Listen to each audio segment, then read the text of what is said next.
Blocage à l'Assemblée nationale, Manuel Valls engageait la responsabilité du gouvernement pour faire passer en force la réforme du Code du travail en utilisant l'article 49.3 de la Constitution. Thomas Wider, vous êtes chef de service politique au Monde. Est-ce qu'on peut dire que le gouvernement joue le 49.3 contre son camp ? Ce qu'il faut dire, c'est que la majorité de gauche, elle est fracturée, atomisée, disloquée de plus en plus depuis quelques mois. Cet épisode, c'est pas le premier. On a eu pendant les 3 premières années du quinquennat un noyau d'une vingtaine, d'une trentaine de frondeurs qui ne voulaient pas voter les différents textes budgétaires notamment. Ensuite, on est monté d'un cran dans la tension au sein de la majorité très récemment avec l'épisode de la révision constitutionnelle et de la déchéance de la nationalité. Et là, finalement, on atteint un stade supplémentaire avec cette loi travail qui arrive à un très mauvais moment, puisqu'on est au moment où, justement, avant l'élection présidentielle, le président de la République voudrait plutôt rassembler son camp.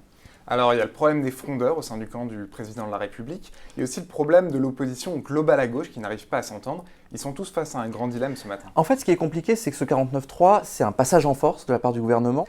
Et la gauche elle-même, qui est opposée à la politique du gouvernement, n'est pas non plus dans une situation extrêmement formidable. On voit bien, là, les frondeurs ne veulent pas voter évidemment la motion de censure déposée par la droite, et ils vont devoir s'entendre avec le reste de la gauche pour déposer eux-mêmes une motion de censure.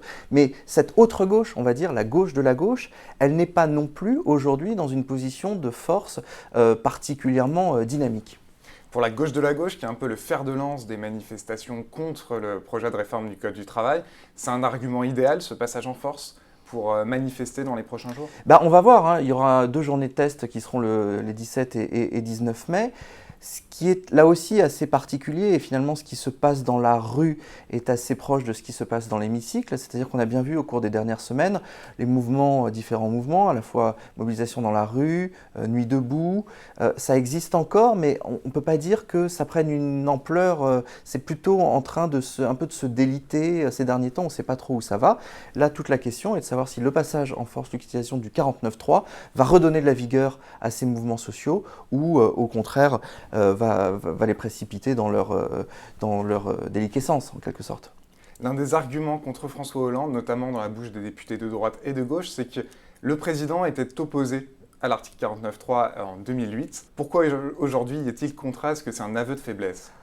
Non, c'est, disons, du réalisme politique qui est dans la droite ligne de François Mitterrand, qui, souvenez-vous, en 1964, avait publié le coup d'État permanent pour dénoncer les institutions de la Ve République, et qui, une fois à l'Élysée, avait trouvé ces institutions parfaitement